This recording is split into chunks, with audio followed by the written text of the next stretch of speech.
Hey guys, welcome back to the language corner in this channel. Before you click this video, I believe you have things to cover. If there's a bride and a car, then put them together. So, what's this? Car bride? Oh, Bread+Car. So in this video, let's talk about an interesting word in the Chinese language, the Bread+Car. When I was a child, I remember one of my best favorites was the cars.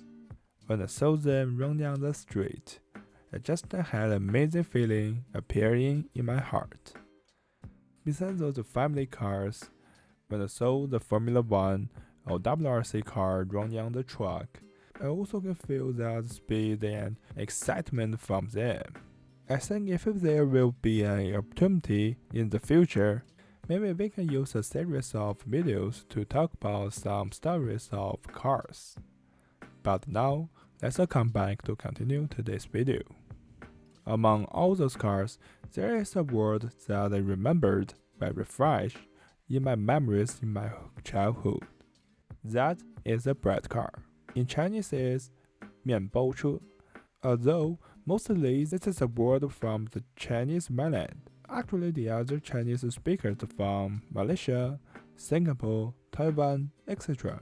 I believe they also can understand this word as well. When I hear that word for the first time, that's impressive for me, because it's really intuitive, and sounds like a very lovely word as well. So, what is a Bread+Car? Actually, most of the Bread+Cars refer to a van, minivan, or minibus, especially the cab-over van. Until now, it looks likely not to have a unified interpretation why van was quoted Bread+Car. But according to my experience in life, I think it is because at first look, this kind of vehicle looks like a bride. So finally, people just named it for Bread+Car. In addition, if we deeper want to know the word Bread+Car, 面包车, we need to know the vans from Japan. In the 1980s, China started to connect the word gradually. During this time, there was a sign in relations between China and Japan after the dark time in the 20th century in history. In the 1980s, Japan was one of the members who wanted to have business with China. Lots of Japanese business and many other countries' business started to access the Chinese marketplace. So, in this time, there was a huge amount of goods needed to transport, especially in the cities. And then, the van as a kind of very useful commercial vehicle in the city. Many vans were imported into China from Japan. And meanwhile, because lots of users of vans were delivery drivers or transport companies, they always hoped that there was a kind of van which was more economical, but the imported vans were not really affordable. In order to make those vans more economical, meanwhile, those motor companies also hoped that more people would be able to buy their products. So companies such as Toyota, Suzuki, Nissan, including the companies from America and Europe, established joint ventures with China. Then those cars could be produced in China, so people and companies could buy these vans instead of those expensive imported vans. Finally, vans became a popular vehicle, especially for those transport drivers ever since.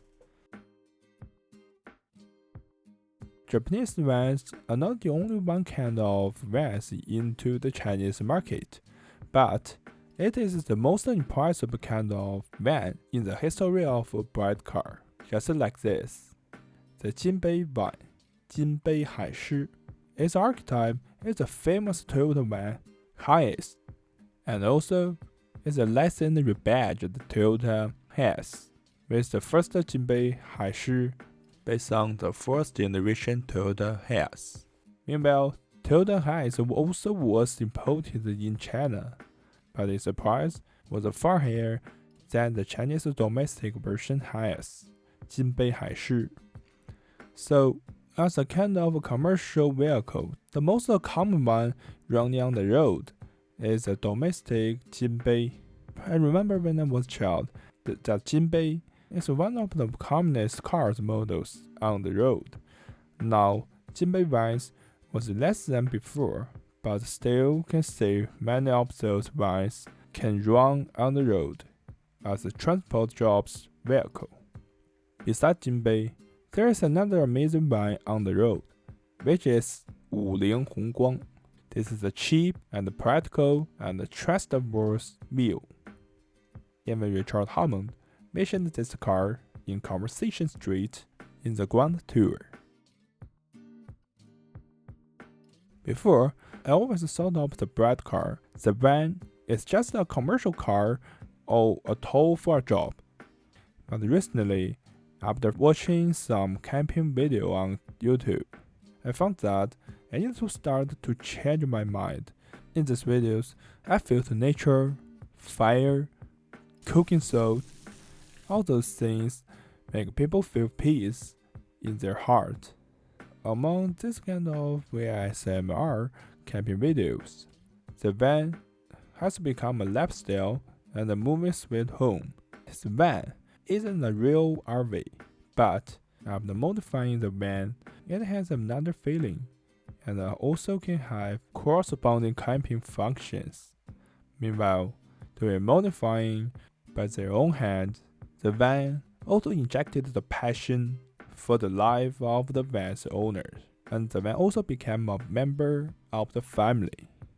So I think that there is a better feeling and amazing point than the traditional RV in the camping van, and it is amazing lifestyle as well. Okay, this is the story of the Bread+Car. I hope you can like this video. Have a good day. See you next time.